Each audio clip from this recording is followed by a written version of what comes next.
Hello दोस्तों, आज हम शुरू करेंगे पॉलिटी का सेकंड पार्ट। हमने राइट्स तक पढ़ लिया था, आज हम करेंगे आगे। अब राइट्स में देखिए, राइट्स में क्या बता रखा है, इंटरनेट एज बेसिक राइट। सबसे पहले इंटरनेट को बेसिक राइट बताया गया, उसके बारे में बोला हुआ है। इसमें देखिए, इसमें क्या कहा है कि न्यूज़ में क्या होता है कि सुप्रीम कोर्ट ने एक वर्डिक्ट बताया कि जो पटिशन आई थी बहुत सारी, उसके ऊपर एक वर्डिक्ट दिया, अपना एक न्याय दिया है। किसके लिए? Restriction of impose on the internet service and movement of people in Jammu Kashmir के लिए दिया गया है कि भाई वहाँ पे इंटरनेट सर्विस और पीपल के मूवमेंट पे जो रिस्ट्रिक्शन लगाई गई थी उसके लिए। इसमें क्या बता रखा है कि इंडिया में जो इंटरनेट शटडाउन है उसका क्या प्रोसीजर है। इसमें बता रखा है किसके अकॉर्डिंग दिया जाता है। ये इन्फॉर्मेशन टेक्नोलॉजी एक्ट 2000 और CRPC के एक्ट 1973 और टेलीग्राफ, इन तीनों के अकॉर्डिंग दिया जाता है। सुप्रीम कोर्ट ने क्या ऑब्जर्वेशन दिया है कि इंटरनेट शटडाउन के ऊपर बता रखा है कि फ्रीडम ऑफ स्पीच और एक्सप्रेशन का हमारा ये फंडामेंटल राइट है आर्टिकल 19(1) के अकॉर्डिंग, ठीक है। इंटरनेट ये फ्रीडम ऑफ स्पीच और का है ये। और उसके बाद बता रखा है कि भाई इसने बता रखा है कि जो रिस्ट्रिक्शन है इंटरनेट में ये कैसे फॉलो होनी चाहिए, प्रिंसिपल ऑफ प्रोपोर्शनलिटी को फॉलो करना चाहिए। आर्टिकल 1920 मतलब एक प्रोपोर्शनलिटी के अकॉर्डिंग होना चाहिए। इसमें बता रखा है कि डॉक्ट्रिन ऑफ एसेंशियली बता रखा है, अगर ज़रूरी हो तो वो उसके अकॉर्डिंग लगाया जाएगा। ये प्रोपोर्शनलिटी का मतलब वही है कि एसेंशियलिटी के अकॉर्डिंग, कि डिसप्रोपोर्शनेट नहीं होनी चाहिए वो चीज़ कोई भी, ठीक है। जो ऑफेंस उसने कमिटेड किया है उसी के प्रोपोर्शन करनी चाहिए, जिस टाइप का उसने ऑफेंस किया है उसी के अकॉर्डिंग उसको सजा मिलनी चाहिए, ठीक है। उसके बाद बता रखा है कि अपने स्टेट अपना गोल अचीव करने के लिए ऐसे नहीं कर सकती कि अपनी मर्जी से कुछ भी करे, ठीक है। उसके बाद जो फ्रीडम ऑफ ट्रेड और कॉमर्स है वो इंटरनेट के थ्रू, वो भी एक फंडामेंटल राइट है, कॉन्स्टिट्यूशनल प्रोटेक्टेड है ये भी है, ठीक है। ट्रेड और कॉमर्स ऑन इंटरनेट है, ये कॉन्स्टिट्यूशनली प्रोटेक्टेड है, 19(1) के अकॉर्डिंग फंडामेंटल राइट में आता है। बट क्या है, जो इंटरनेट है उसके ऊपर सस्पेंशन तो लगा सकते हैं, पर जो इनडेफिनेट पीरियड के लिए वो सस्पेंशन परमिसिबल नहीं है, ये सुप्रीम कोर्ट ने कही है बात। उसके बाद जो CRPC का सेक्शन है 144, वो क्या बोल रहा है कि भाई जब 144 लगाया जाता है, किसके लिए लगाया जाता है, उस केस में लगाया जाता है सिर्फ जो डेंजर के केस में लगाया जाता है। तो डेंजर कौन सा होना चाहिए? इमरजेंसी से। और रीजनेबल होना चाहिए, ये भी हमारा बोनाफाइड होना चाहिए, रीजनेबल और बोनाफाइड मैनर में होना चाहिए। और इसका हम जुडिशियल रिव्यू हो सकता है इसका, ठीक है। जब CRPC है उसमें क्या बता रखा है, कॉलोनियल एरा लाया है, मतलब अंग्रेजों का टाइम का लाया है। इसमें क्या होता है, ये DM को पावर देता है। क्या पावर देता है DM को? और जो एग्जीक्यूटिव मजिस्ट्रेट है उसको पावर देता है। क्या पावर देता है कि अगर स्टेट में अगर डेंजर है या फिर कोई उसको किसी डेंजर को प्रिवेंट करने के लिए इमरजेंसी के केस में वो CRPC लगा सकते हैं, 144 लगा सकते हैं। तो CRPC 144 क्या होती है, रिस्ट्रिक्ट करती है किस किस चीज़ में, मूवमेंट के लिए, आर्म्स को कैरी करने के लिए और अनलॉफुल असेंबलिंग के लिए, इन सब चीज़ों को रिस्ट्रिक्ट करती है। इसमें ये क्या करती है कि सिंगल इंडिविजुअल पर भी लगाई जा सकती है, ऐसा नहीं है कि 3-4 लोगों पर ही। ऐसे मेनली क्या होता है, 3 या 3 से ज़्यादा लोगों को एक जगह असेंबल होने से रोकते हैं। बट इसमें क्या है कि एक इंसान के मूवमेंट पर भी लगा सकती है ये गवर्नमेंट के ऊपर, अगर इसको ज़रूरत है तो। और ये एक बार में 2 महीने के लिए लगाई जाती है, और हम इसको 6 मंथ तक एक्सटेंड कर सकते हैं अगर स्टेट चाहे तो। बट एक बार में सिर्फ 2 महीने के लिए लगाई जाएगी, ठीक है। उसके बाद temporary suspension of telecom service में बता रखा है कि हम टेलीकॉम सर्विस को टेम्प्रेरी सस्पेंड किया जा सकता है इंडियन टेलीग्राफ एक्ट के थ्रू। कब? जब भी वो इंडिया की सोवरेनिटी और इंटीग्रिटी के इंटरेस्ट में हो, तो उसमें कोई खतरा हो तो, ठीक है। उसमें क्या होता है, जो मैसेज की ट्रांसमिशन है उनको ब्लॉक कर दिया जाता है कुछ टाइम के लिए, पब्लिक सेफ्टी के व्यू से, इमरजेंसी के केस में, ठीक है। उसके बाद तार की टेम्प्रेरी ड्यूरेशन के लिए, इंडेफिनिट पीरियड के लिए कोई सब नहीं होता। दोनों में से ना तो इंटरनेट का हो सकता है और ना ही हमने जो मैसेज वगैरह का है उन सबको इंडेफिनिट पीरियड के नहीं कर सकते, कुछ टाइम के लिए कर सकते हैं। उसके बाद है फातिमा शरीन और स्टेट ऑफ केरला का केस आया था। उसमें क्या हाई कोर्ट ने क्या डिक्लेयर किया था कि जो इंटरनेट एक्सेस है वो हमारा एक फंडामेंटल राइट है अंडर राइट टू प्राइवेसी के अंडर, ठीक है।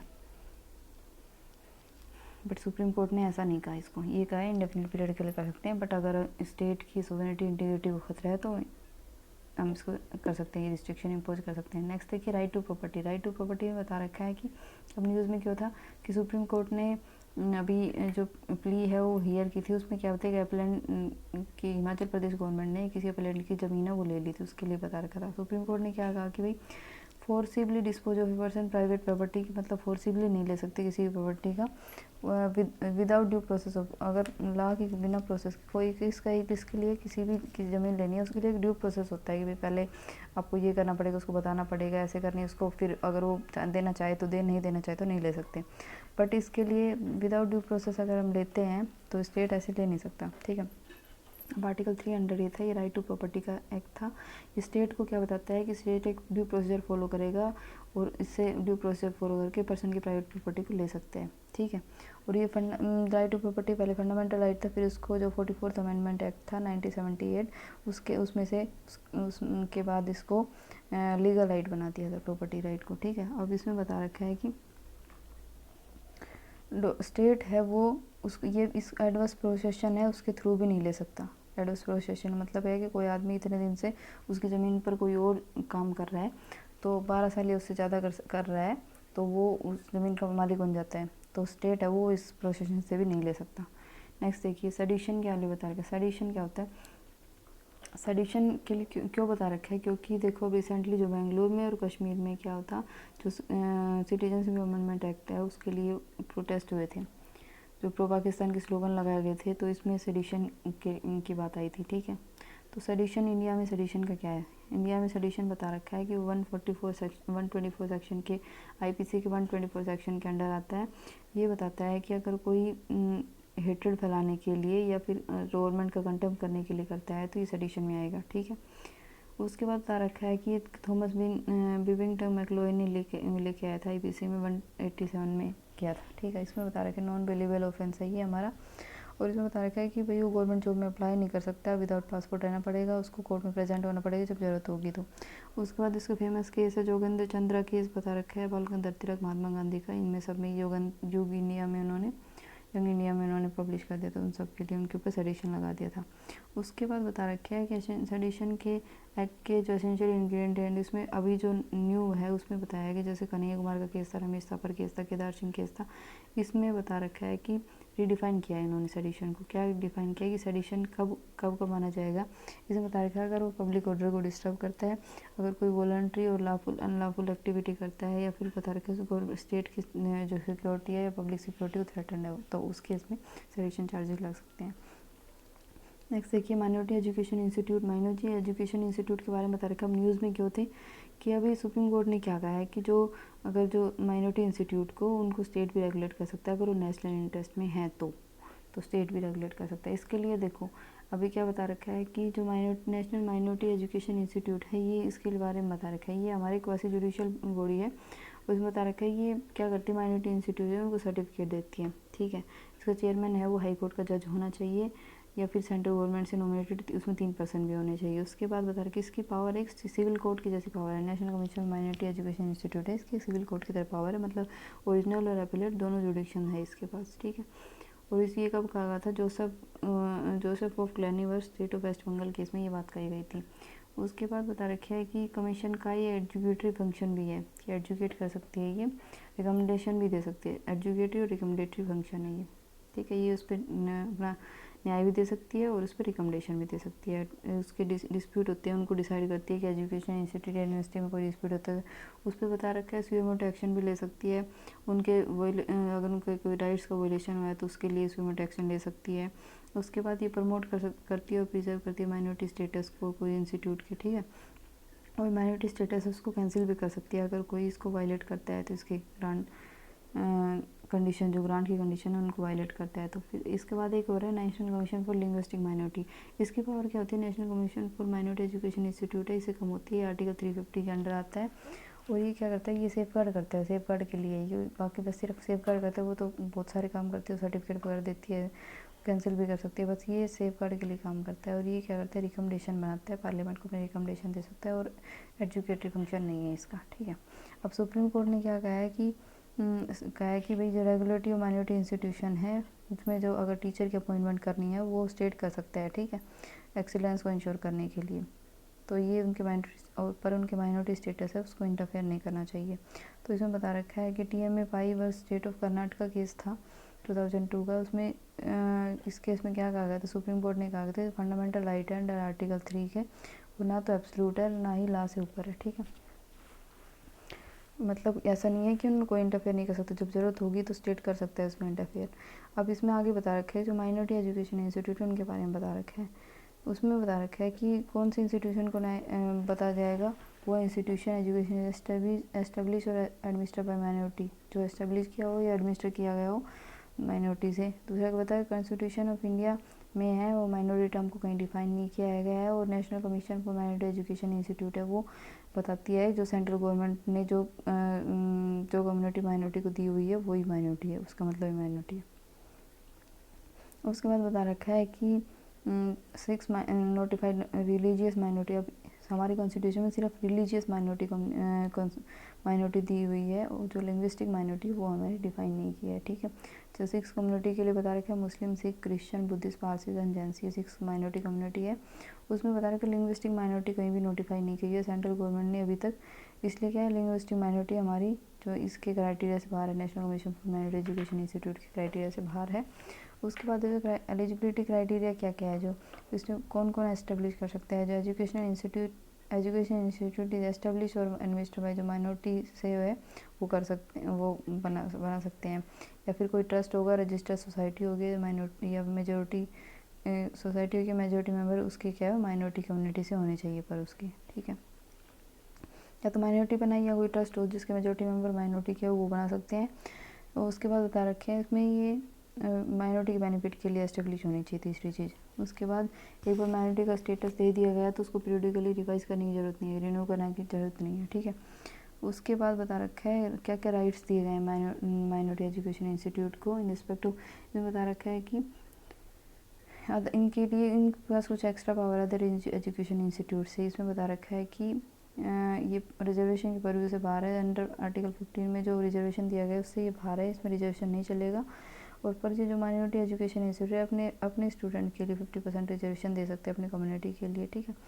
उसके बाद राइट टू एजुकेशन है जिसमें 25% रिजर्वेशन देना है चिल्ड्रन को इकोनॉमिकल वीकर सेक्शन के लिए, वो भी यहाँ पे अप्लीकेबल नहीं होगा। बट सुप्रीम कोर्ट ने कहा है कि वो फ्री एडमिशन देंगे 25% पुअर चिल्ड्रन को, ठीक है।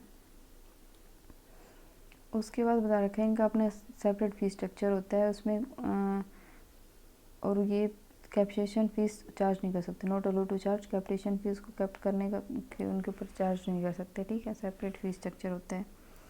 उसके बाद बता रखिए माइनॉरिटी एट स्टेट लेवल पे क्या बता रखी है, कॉन्स्टिट्यूशन ने कोई माइनॉरिटी को डिफाइन नहीं किया हुआ, सेंटर ने बताया हुआ है बस इसको, ठीक है। माइनॉरिटी कम्युनिटी को सेंटर डिफाइन कर सकता है, स्टेट को नहीं कर सकता। और इसमें बता रखा है कि ऑल इंडिया बेसिस पे होना चाहिए, स्टेट बेसिस पे नहीं होना चाहिए, सुप्रीम कोर्ट ने बात कही है। अब आर्टिकल 3 है वो माइनॉरिटी के राइट से रिलेटेड है कि माइनॉरिटी है वो एस्टेब्लिश कर सकते हैं, एडमिनिस्टर कर सकते हैं एजुकेशन इंस्टीट्यूट। और 31 क्या है वो अपने कि उनके पास अपनी चॉइस के इंस्टीट्यूट एडमिनिस्टर कर सकते हैं वो। और सेकंड क्या है इसके लिए 32 में बता रखे है कि डिस्क्रिमिनेट करेंगे अगर उनको ग्रांट नेट के लिए डिस्क्रिमिनेट नहीं किया जा सकता, गवर्नमेंट उनको ग्रांट नेट देने के लिए डिस्क्रिमिनेट नहीं कर सकती कि इनको ये माइनॉरिटी है तो इनको कम दिया, ऐसा कुछ नहीं होगा। नेक्स्ट देखिए सबरीमाला टेम्पल इशू। अब ये रिसेंटली न्यूज़ में क्या होता है क्योंकि यहाँ पे बता रखा है सबरीमाला वर्डिक्ट का था, अभी 7 जज को रेफ़र कर दिया गया है, क्या चेक करने के लिए कि भाई एसेंशियलिटी ऑफ रिलीजियस प्रैक्टिस को चेक करने के लिए, और कॉन्स्टिट्यूशनल मोरालिटी। अब कॉन्स्टिट्यूशनल मोरालिटी, अब जो मोरालिटी टर्म हो कॉन्स्टिट्यूशन में कहीं भी डिफाइन नहीं है। वो कॉन्स्टिट्यूशनल जो सबरीमाला केस में है वो उसने ये कहा है, उसमें ओपिनियन में मोरालिटी को आर्टिकल 25 में लिखा हुआ है मोरालिटी वर्ड, उसका मतलब है कि कॉन्स्टिट्यूशन मोरालिटी, ये सुप्रीम कोर्ट ने कहा है। उसने कहा है कि कॉन्स्टिट्यूशन मोरालिटी सिर्फ एक लिटरल टेक्स्ट नहीं है, इसके मीनिंग बहुत ही वाइड है, ठीक है।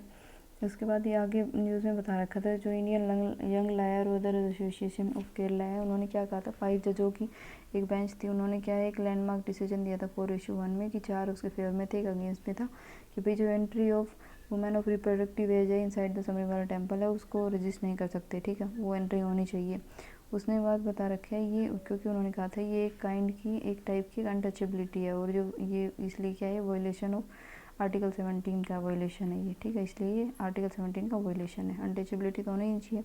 तो इसके रिव्यू के लिए फिर दोबारा प्ली लगाई गई, उसमें बताया गया कि भाई 7 जज की बेंच को रेफ़र किया गया है। उन्होंने कहा है कि सबरीमाला टेम्पल के साथ साथ ही entry of women in mosque में भी देखेगी, और फीमेल जेनिटल म्यूटिलेशन को भी देखेगी, और किस में ये प्रिविलेंट है, ये दाऊबडी बोरा सेक्ट में है ये, ठीक है।